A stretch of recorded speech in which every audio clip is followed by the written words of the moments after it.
그 요한계시록에 보시면은 좀 재미있는 표현이 있습니다. 여기 요한계시록 10장 9절에 보시면은 이제 내가 천사에게 나아가 작은 책을 달라 한즉 천사가 가로되 갖다 먹어버리라. 내 배에는 쓰나 내 입에는 꿀같이 달리라 하거늘 내가 천사의 손에서 작은 책을 갖다 먹어버리니 내 입에는 꿀같이 다나 먹은 후에 내 배에는 쓰게 되더라.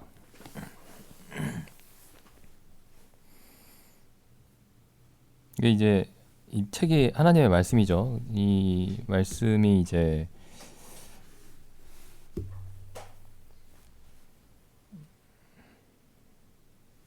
그 마지막 심판에 대한 말씀입니다. 이 말씀이. 근데 지금 이 얘기는 사실 이제 성경 전체에도 적용할 수 있는 말씀인 것 같습니다. 우리가 성경을 알면 알수록 이 꿀과 같이 답니다. 이 말씀이.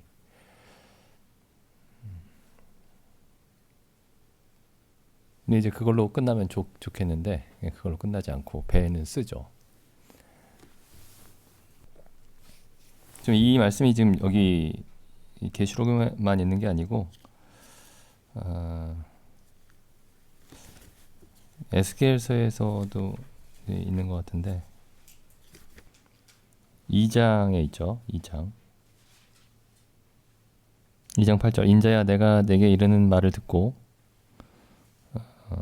그 패역한 족속같이 패역하지 말고 내 입을 벌리고 내가 내게 주는 것을 먹으라 하시기로 내가 보니 한 손이 나를 향하여 펴지고 그 손에 두루마리 책이 있더라. 그가 그 책을 내 앞에 펴시니 그 안팎에 글이 있는데 애가와 애곡과 재앙의 말이 기록되었더라. 슬픔과 고통과 재앙의 말씀이 기록되어 있죠. 3절 그가 내게 이르시되 인자야 너는 받는 것을 먹으라. 너는 이 두루마리를 먹고 가서 이스라엘 족속에 고하라. 하시기로 내가 입을 벌리니 그가 그 두루마리를 내게 먹이시며 내게 이르시되 인자야 내가 내게 주는 이 두루마리로 내 배에 넣으며 내 창자에 채우라 하시기에 내가 먹으니 그것이 내 입에서 달기가 꿀 같더라. 여기 이제 그 달기가 꿀 같다 하고 뱃속에서는 쓰다 뭐 이런 말씀은 없죠. 이 말씀이 여기 뱃속엔 그래서 이제 뱃속에서 썼다 뱃속에서 썼다라는 이 말씀은 여기서는 필요가 없을 것 같습니다. 그 온 이스라엘을 향한 애가와 애곡과 재앙의 말이 기록되었는데 내가 이 말씀을 먹고 나니 참 달았다. 이제 말씀을 알면 알수록 이제 하나님에 대해서 알게 되는 거죠. 하나님이 어떤 분이신지에 대해서. 하나님이 어떤 분이신가? 하나님의 거룩하심에 대해서 더욱더 알게 됩니다. 하나님의 거룩하심에 대해서.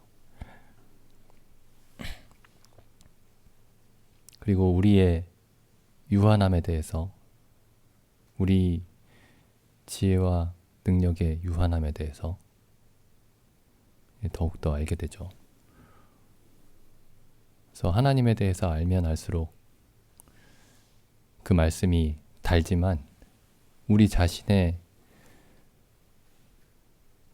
무지함과 무능함에 대해서 알면 알수록 그 뱃속에서는 씁니다. 이 말씀이.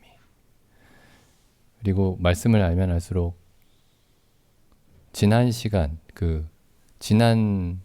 시간들에 지난 세월들에 있었던 일들, 했던 말들, 했던 생각들, 했던 일들, 내렸던 판단들, 이런 것들이 이제 다 생각이 납니다. 기억 속에서 잊혀졌던 것 같던 그 같은 어떤 일들도 다 생각이 납니다. 그래서 내가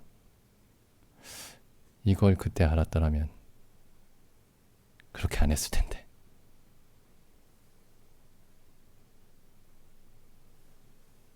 그렇게 판단 안 했을 텐데. 그렇게 결정 안 했을 텐데. 그렇게 말하지 않았을 텐데. 그렇게 선택하지 않았을 텐데.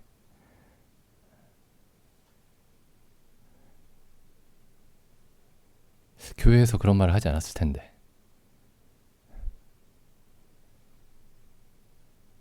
그때 그렇게 얘기했어야 되는데. 그때 그렇게 얘기하지 않았구나. 막 이런 것들이 막 생각이 납니다. 계속 생각이 나요. 하나님께서 은혜를 주시면 이제부터는 지금 이 순간을 돌아봐도 나중에 그런 일이 적기를 바라지만은, 그래서 이 빌립보서에 있는 말씀이 굉장히 감사가 됩니다. 빌립보서에 사도 바울이 이렇게 얘기를 하죠. 빌립보서 3장 13절. 형제들아, 나는 아직 내가 잡은 줄로 여기지 아니하고 오직 한 일, 즉 뒤에 있는 것은 잊어버리고 앞에 있는 것을 잡으려고 표대를 향하여 그리스도 예수 안에서 하나님이 위에서 부르신 부름의 상을 위하여 쫓아가노라. 물론 사도 바울은 뒤에 있는 것도 다 정말 놀라운 일들을 그 뒤에 있는 일들이었겠지만은, 뒤에 있는 일을 잊어버리고 앞으로 달려가라고 하시니까 참 감사가 됩니다. 이 말씀이.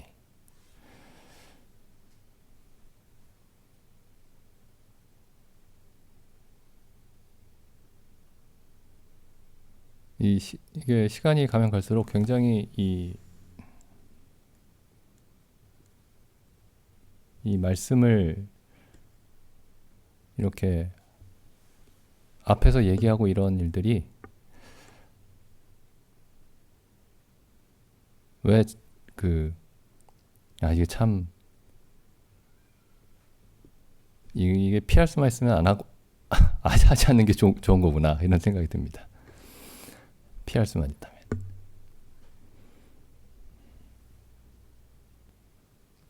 이게 이제 사람들한테 반대도 많이 당하고 비난도 많이 당하고 오해도 많이 받고, 그래서 피하고 싶은 게 아니고, 내가 이거 잘못하면 큰일 난다. 이거 잘못 얘기하면 정말, 다른 건 잘못 얘기해도 되죠. 다른 어떤 주제에 대해서도 잘못 얘기해도 됩니다. 제가 역사를 가르치면서 역사에 대해서 잘못 얘기해도 되고요. 제가 영어 문법 가르치면서 영어 문법에 대해서 좀 틀려도 됩니다. 나중에 저한테 잘못 배워가지고 누가 책임지라고 하면 사과하면 되죠. 근데 이 하나님에 관해서는 빠져나갈 길이 없습니다. 이게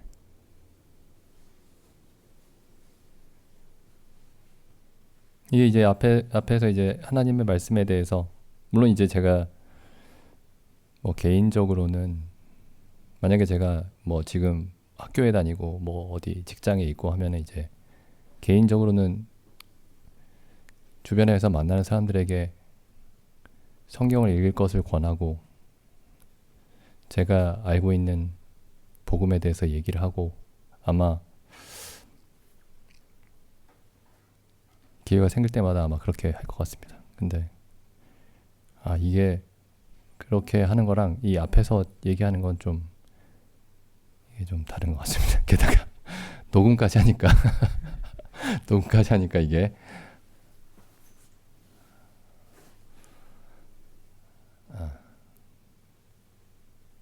시간이 가면 갈수록 그런 생각이 굉장히 많이 드는 것 같아요.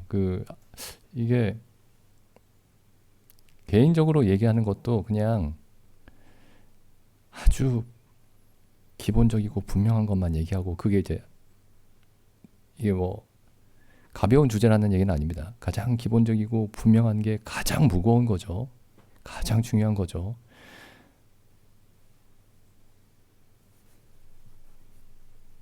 근데 어쨌든 성경을 읽어보십시오. 제가 이제 그렇게 얘기할 것 같아요. 이제 그 책임을 면할 수 있는 방법은 딱 그거 하나잖아요. 저는 최선을 다해서 설명을 했는데 제 말을 곧이곧대로 믿지 마시고 성경을 읽어보십시오. 확인하세요. 요즘에 그 유튜브에 뭐 이런 뭐 경제 유튜브 이런 거 보면은 투자는 각자의 판단입니다. 본 채널은 그 여러분의 투자의 결과에 대해서 책임지지 않습니다. 이런 얘기가 있어요. 교회에서는 그렇게 얘기하면 안 되겠지만은, 교회에서 성경 얘기할 때 그렇게 얘기하면 안 되겠지만은,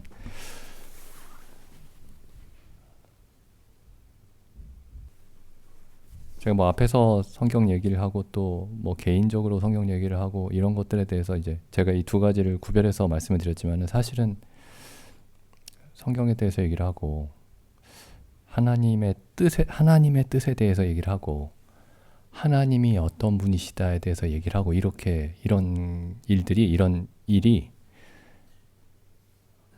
뭐 성경에 있는 표현을 빌자면은 세례 요한이 예수님에 대해서 얘기를 할 때 나는 그의 신들매를 풀기도 감당지 못하겠노라, 이렇게 얘기를 했죠. 나는 그분의 신발 끈을 풀 수도 없는 그런 사람이다. 그건 이제 자기의 낮음에 대한 얘기기도 했지만은, 그리스도는 감히 사람이 그 그리스도의 신발끈을 풀기에도, 그 푸는 일도 사람이 감히 할 수 없는 이제 그런 분이라는 거죠.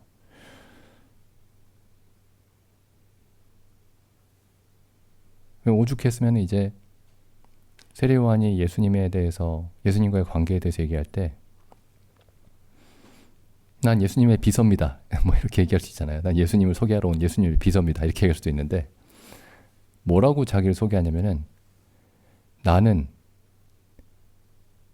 소리입니다. 광야에서 외치는 자의 소리입니다. 소리에 불과하다는 거죠. 사실 예수님이 세례 요한에 대해서 얘기하실 때는 여자가 낳은 이 중에 이보다 더 큰 자가 없다, 엄청난 사람이었습니다. 이 세례 요한이 엘리야의 능력으로 온 사람이었죠. 아무런 기적을 행하지 않았는데, 아무런 기적을 행하지 않고도 수많은 사람들을 주님께로 인도했던 사람입니다. 기적 한 번 없이. 근데 이 사람이 예수님과의 관계에 대해서는 뭐라고 얘기하냐면은, 나는 소리이고 나는 그분의 신발끈도 푸는 일도 감당할 수 없는 사람이다, 이렇게 얘기했죠.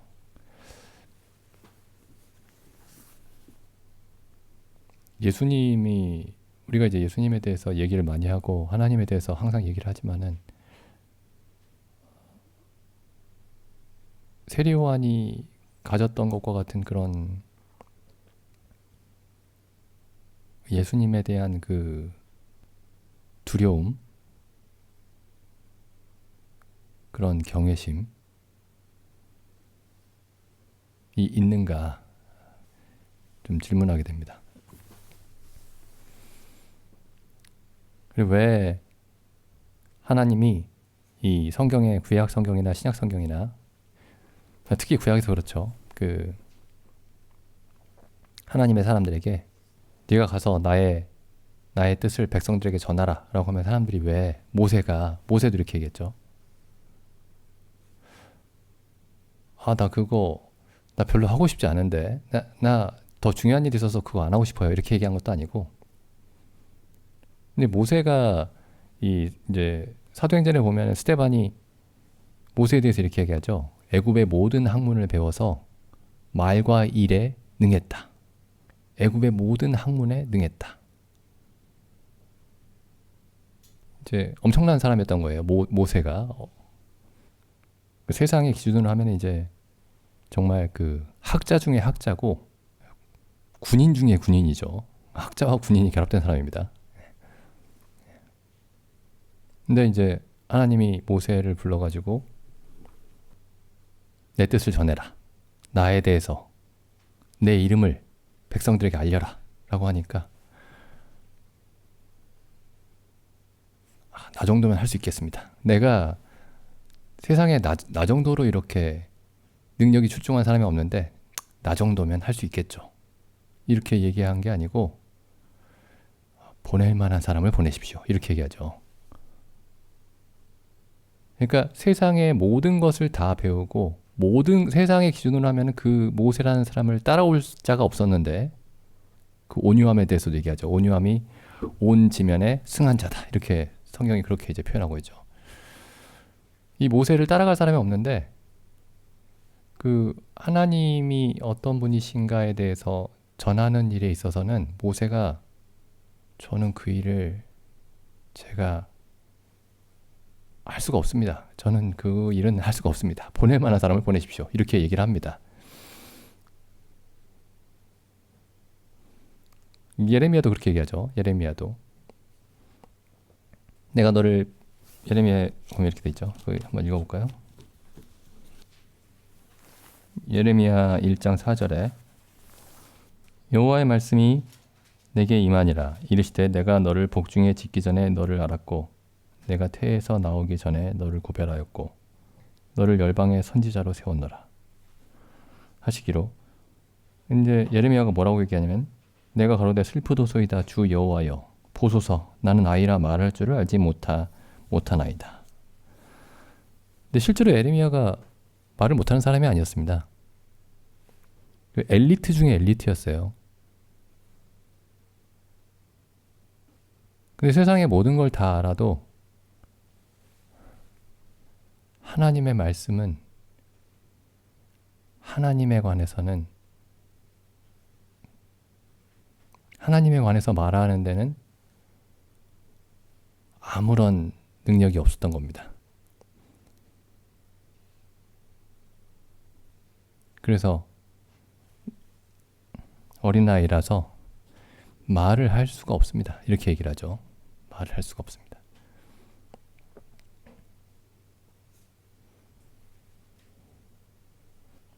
그래서 이 하나님에 대해서 사람이 말한다는 게 원래는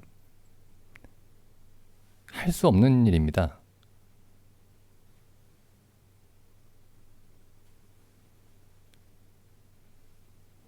우리가 이제 그 성경에 대해서 얘기할 때나 뭐 개인적으로든 이 앞에서든 아니 뭐 자녀들에게든 이렇게 얘기할 때 그런 생각이 있어야 되겠죠.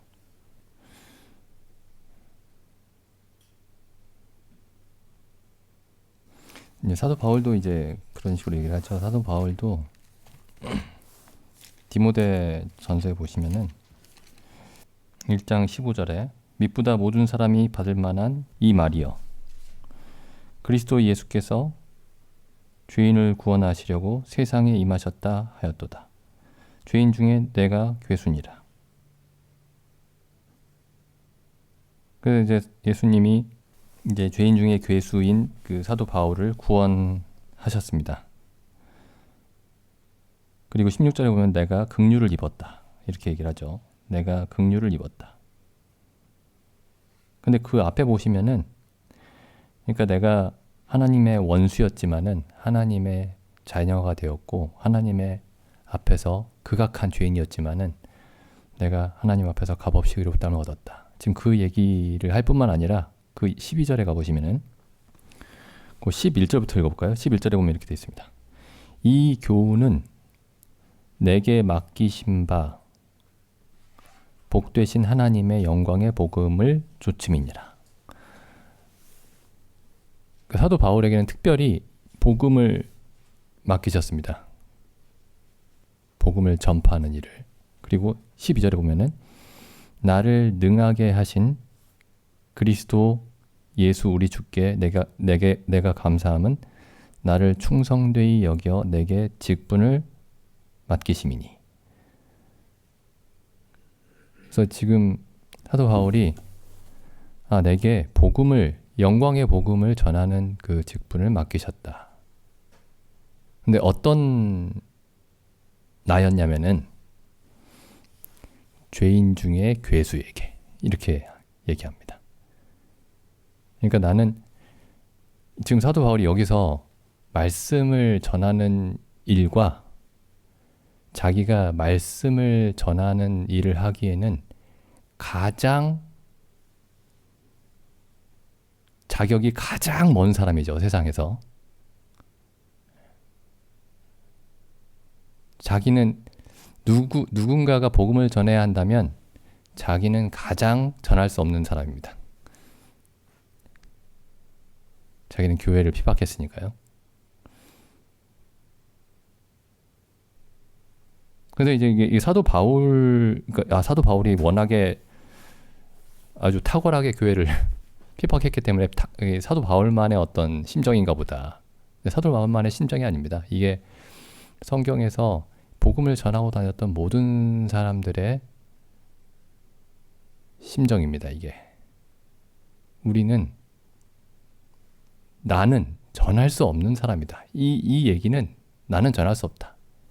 이 다 사실은 이제 마음속으로 모세처럼 예레미야처럼 다 그렇게 얘기를 하고 있었던 겁니다. 주여, 보낼 만한 자를 보내소서. 나는 아이라 말할 줄을 알지 못하나이다. 혹은 세례 요한처럼 나는 그분의 신들매를 풀기에도 감당할 수 없는 사람입니다. 나는 그분의 이름을 전하기에 너무나 합당치 않은 사람입니다. 이렇게 말한다고 해서 이제 그 사람이 하나님이 값없이 의롭다 하신 것과 모든 죄를 용서해 주신 것과 이것들을 부인한다는 뜻은 아닙니다. 이것들을 누구보다도 분명히 믿고 있으면서도 내가 어찌 거룩하신 하나님에 관해서 그분이 행하신 거룩하신 일에 대해서 내 유한한 입술이, 나의 혀가 어찌 그 큰 일을, 그 거룩한 일을 어떻게 전할 수가 있단 말입니까? 이건 그 겸손에 대한 얘기가 아니에요. 하나님에 관한 얘기입니다. 하나님의 그 거룩하심에 대한 얘기입니다.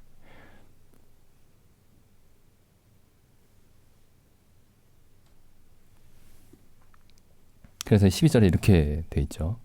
다시 보시면은 나를 능하게 하신 그리스도 예수 우리 주께. 능하게 하시니 뭐죠? 내게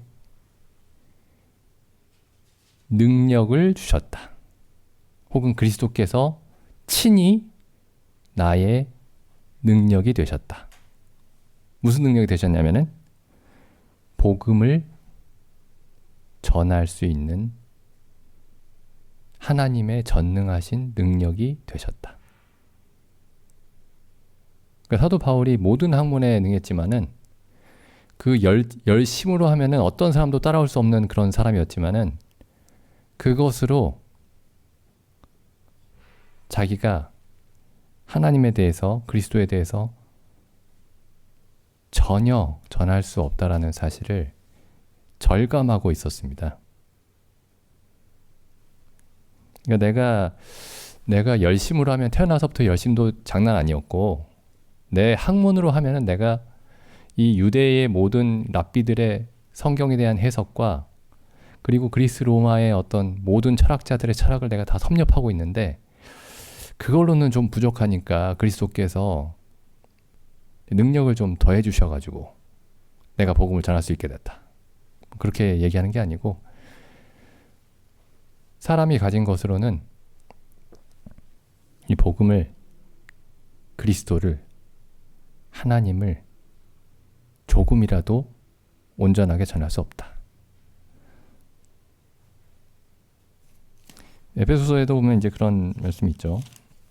에베소서 3장 8절도 보시면 모든 성도 중에 지극히 작은 자보다 더 작은 나에게 이 은혜를 주신 것은, 이 은혜가 뭐죠? 이 구원의 은혜 아닙니다. 구원의 은혜가 아니고 7절에 보시면은 이 복음을 위하여 그의 능력이, 하나님의 능력이 역사하시는 대로 내게 주신 하나님의 은혜의 선물을 따라 내가 일꾼이 되었노라. 모든 성도 중에 가장 열심히 있고 가장 학문이 뛰어난 나에게 이렇게 말하지 않았습니다. 혹은 가장 말을 잘하는 나에게 이렇게 말하지도 않았습니다. 모든 성도 중에 지극히 작은 자보다 더 작은 나에게. 이거 엄청난 어떤 그 표현법이죠. 모든 성도 중에 지극히 작은 자에게 해도 가장 작은 자인데, 모든 성도 중에 지극히 작은 자보다 더 작은 나에게. 이게 어떤 사도 바울의 겸양의 표현이 아니고 실제로 자기가 그렇다고 느끼고 있었던 겁니다.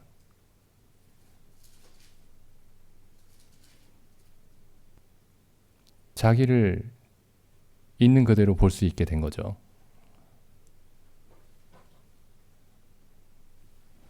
그래서 7절에서 이렇게 얘기합니다. 사실 이게 8절이 이런 얘기죠. 이건 나는 할 수 없는 일이다. 이건 다른 누군가는 할 수 있을지 몰라도 결코 나는 아니다. 이렇게 얘기를 한 겁니다. 근데 7절에서도 이렇게 얘기하죠.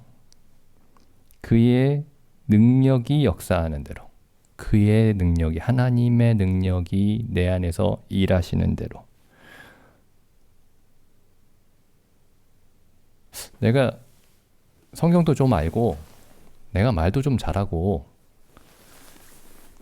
내가 또 모든 걸 다 배웠고,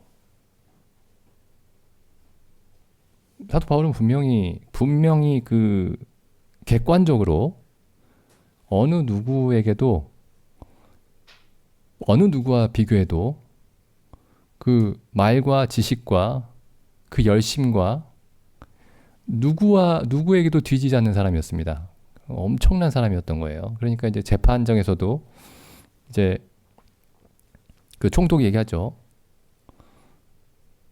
로마 총독이 내 많은 학문이 너를 미치게 하는도다. 너무 공부를 많이 해서 미쳤구나.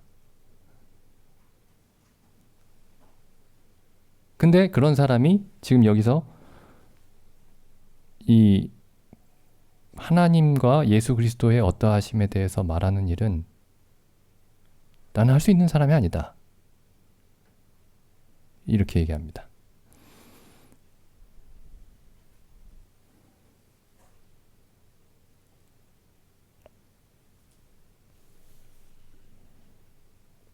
그래서 우리가 그 하나님과 예수 그리스도에 대해서 얘기를 해야 되겠지만은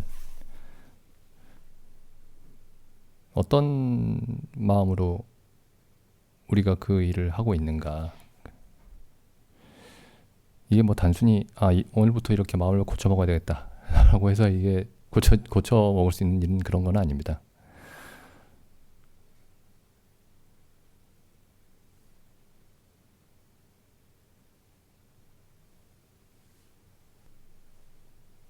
이 성경에 보면 이제 웃사 얘기가 있죠. 그 수레에다가 법궤를 싣고 가다가 그 소가 뛰는 바람에, 송아지가 뛰는 바람에 그 웃사가 법궤가 떨어지지 않게 하려고 손으로 붙들었다가 즉사했던 일이 있죠. 그 다윗 왕 시절에.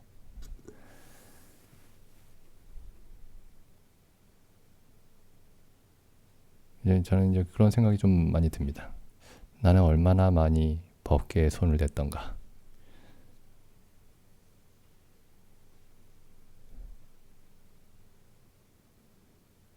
그 하나님의 거룩하심에 대해서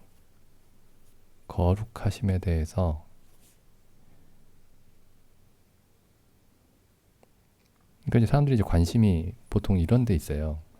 하나님을 위해서 우리가 무슨 일을 할 것인가? 하나님을 위해서 우리가 어떻게 살 것인가?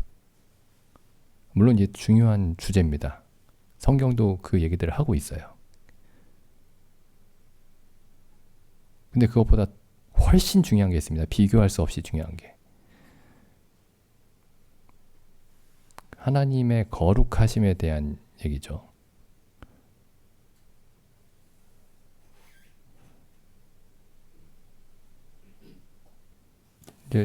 그 지난 시간들을 돌아보면서 그때는 내 속으로 막 이렇게 생각을 해요. 그때는 그럴 수밖에 없었지. 그때는 그렇게 말할 수밖에 없었지. 내 마음 한켠으로는 알고 있습니다.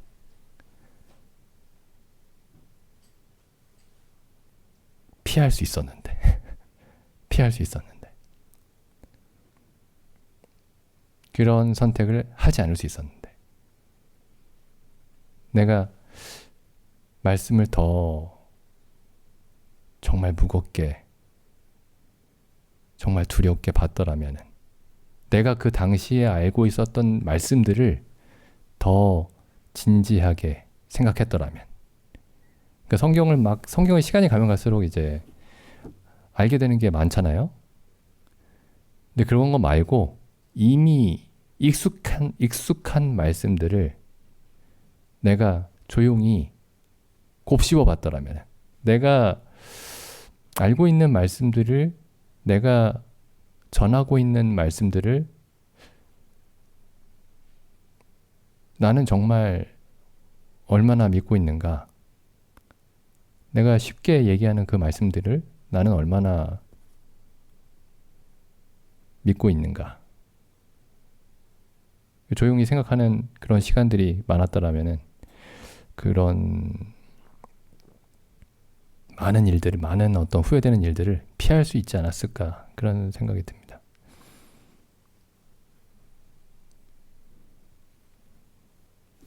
여기 이제 로마 백부장 얘기가 있죠.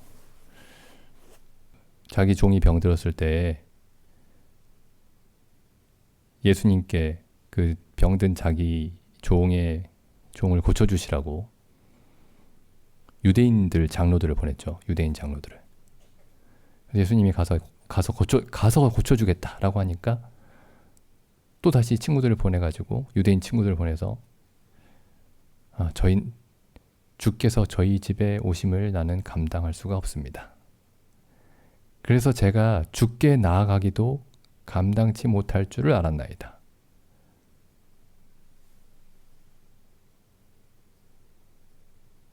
우리가 믿는 주님이 그런 분이죠. 근데 주님이 우리 안에 계시고 우리가 주님 안에 있다고 해서 그 로마 백부장이 주님에게 가졌던 그 태도와 우리의 태도가 달라져야 되는 건 아닙니다.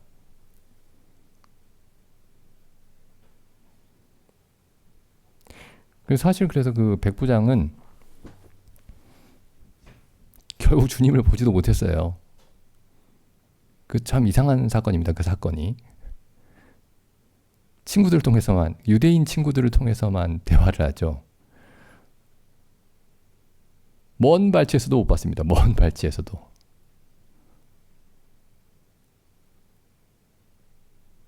저는 주님께 가까이 갈 수가 없습니다. 근데 자기 집에서 자기 종이 주님의 능력으로 즉시 나음을 입었죠. 주님은 저 멀리 계시는데 사실은 주님은 가장 가까이 계셨던 겁니다.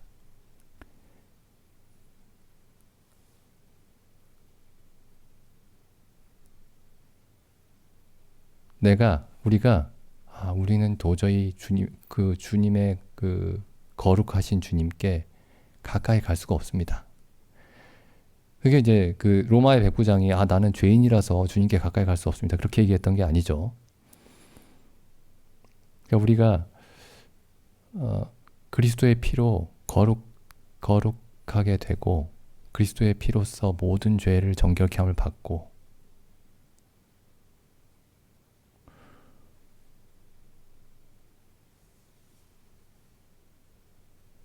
그러니까 그때의 로마 백부장과 같은 그런 감각이 생기는 거죠.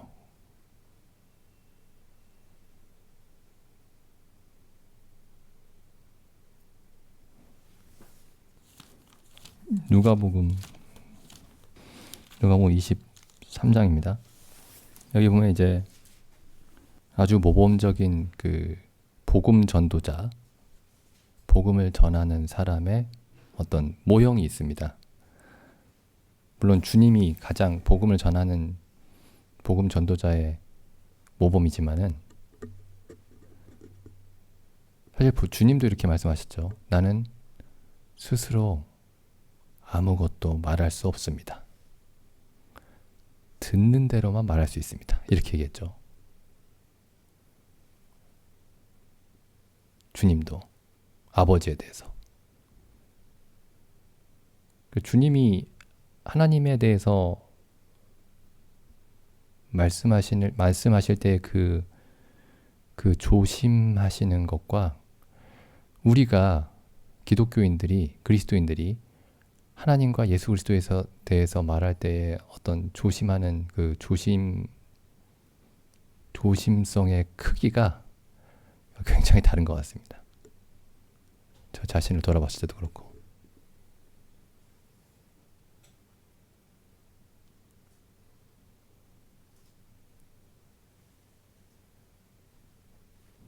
근데 여기 이제 주님을 제외하고 여기 보면은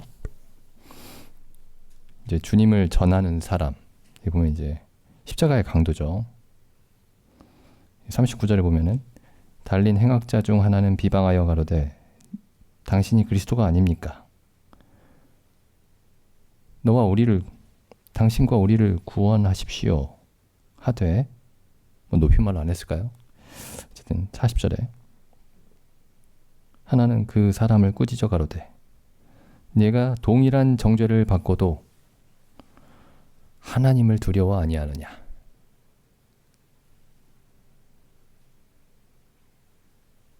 하나님에 대한 두려움에 쌓여 있습니다. 휩싸여 있습니다. 이 사람이.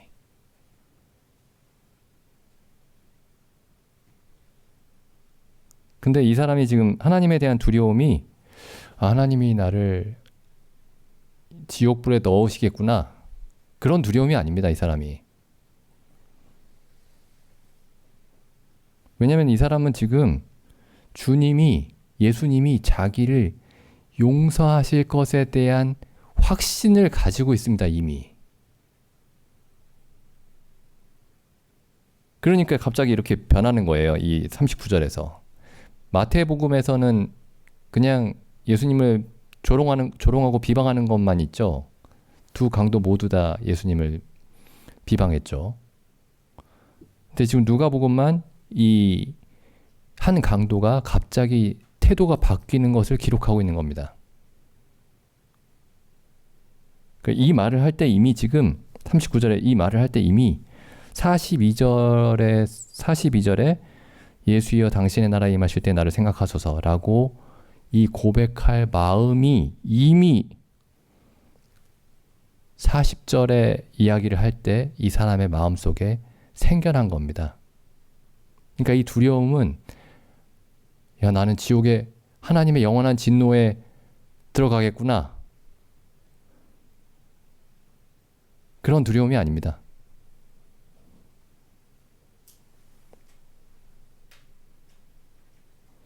이 성경에 이런 두려움이 많이 나오죠. 이 40절에 이 사람이 느끼는 두려움,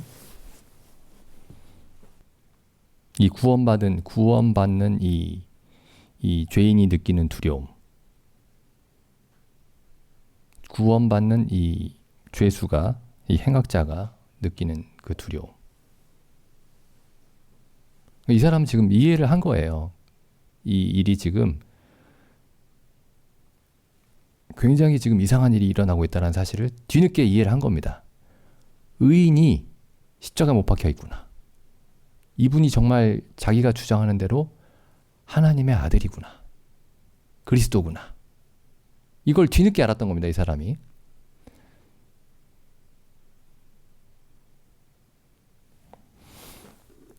그래서 이제 이런 두려움은 이제 성경에 보면은 그 성경에 나오는 사람들이 이제 예수님을 통해서 자기가 질병에서 나음을 입거나 귀신의 쫓김을 받거나 뭐 죽은 자가 살아나거나 이런 일들을 경험했을 때 사람들이 갑자기 두려움을 느꼈습니다. 하나님이 행하시는 구원을 보고 두려움을 느낀 거죠. 하나님의 진노 앞에서 두려움을 느낀 게 아니고 하나님이 행하시는 구원을 보고 두려움을 느끼는 겁니다. 예수님이 부활하셨을 때에도 예수님의 무덤에 찾아갔던 여인들이 부활하신 예수님을 보고 두려움을 느꼈습니다. 사도행전 2장에 성령이 임하셨을 때에도, 교회에 성령이 처음 임하셨을 때에도 사람들이 두려움을 느꼈다고 되어 있습니다. 지금 이 구원받은 강도의 두려움은 그런 두려움입니다. 하나님이 지금 이 일을 행하시는 분이 하나님이시고 자기는 다 이해할 수가 없지만은 지금 이분이 하나님의 아들이고, 이 사람이 먼저 다른 사람한테 이렇게 얘기합니다. 내가 동일한 정죄를 받고서도 하나님을 두려워 아니하느냐. 그 다음 41절 보시면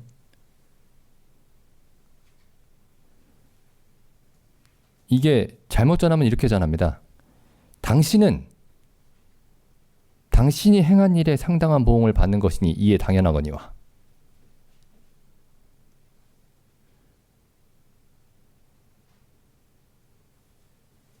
그럼 너는 뭐냐? 나는 이미 믿었거든, 방금.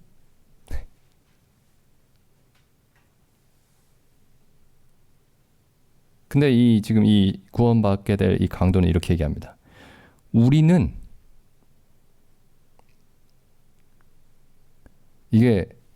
우리의 행한 일에 상당한 보응을 받는 것이니 이에 당연하거니와.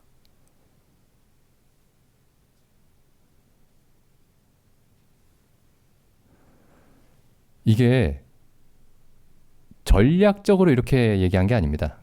야, 너는 이렇게 얘기하는데 이렇게 하면 이게 설득력이 없을까봐, 이 사람이 내가 전하는 복음을 튕겨낼까봐 우리도 다 죄인이에요 이렇게 얘기하는 게 아닙니다. 지금 전략적으로 그렇게 하는 게 아니고 진실을 말하고 있는 겁니다. 진심입니다, 이 사람이. 그러니까 복음이, 우리가 그리스도에 대해서, 하나님에 대해서, 복음에 대해서 얘기할 때 먼저 알게 된 더 나은 사람이 아직 모르는 나보다 못한 사람에게 전하는다는 그런 의식이 털끝만큼이라도 있으면 그건 성경이 말하는 하나님을 전하는, 그리스도를 전하는, 복음을 전하는 그런 모습이 아닙니다. 우리는 우리가 행한 일에 마땅한 보응을 받는 것이고 그것은 지극히 당연합니다.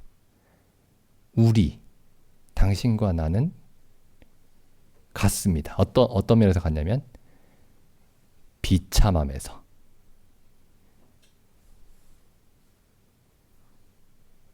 그런데 이 사람은 이제 이렇게 얘기할 수 있죠, 나중에. 예수여, 당신의 나라에 임하실 때 나를 기억해 주십시오.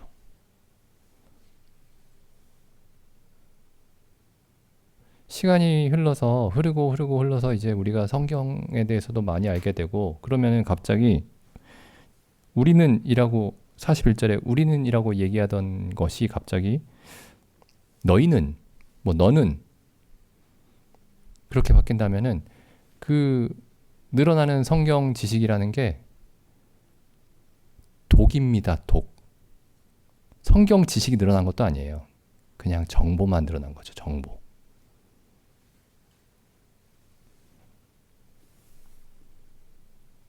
근데 우리가 시간이 가면 갈수록 여기 41절 말씀에 우리는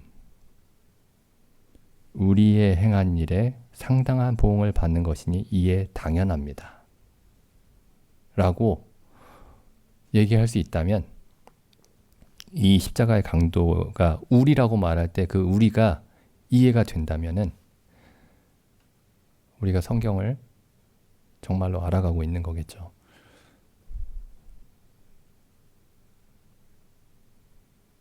그래서 우리에게 지금 우리가 성경에 대해서 얘기하고 거룩하신 하나님에 대해서 얘기하고 귀하신 예수 그리스도에 대해서 얘기하고 하나님의 뜻에 대해서 얘기하고 이런 것들이 사실 우리하고는 어울리는 일이 아닙니다. 우리가 죄 용서를 못 받아서 그런가? 그런 게 아니고요. 모든 죄를 사함받고 그리스도의 피로 정결케 함을 입고 하나님의 의로 값없이 의롭다함을 얻었음에도 더더욱 하나님에 대해서 우리가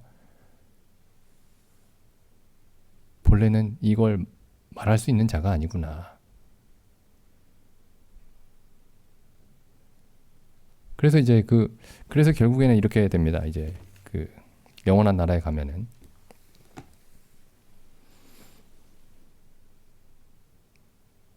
거룩하다. 거룩하다. 거룩하다. 거룩하다. 거룩하다. 영원히 거룩하다. 라고 외치게 되는 거죠. 영원히. 다 말할 수 없기 때문에. 다 표현할 수 없기 때문에. 그게 하나님의 거룩하심입니다. 어쨌든 우리가 지금부터 시간이 흘러서 지금 이 2025년이죠. 혹은 2026년을 바라봤을 때 야 이제 그때부터는 후회되는 일이 없다. 뭐 이렇게 말할 수는 없겠지만은 내가 하나님의 이름을 참 거룩하게 하나님이 하나님의 이름을 거룩하게 여기도록 하셨구나. 도와주셨구나. 그렇게 고백할 수 있었으면 좋겠습니다.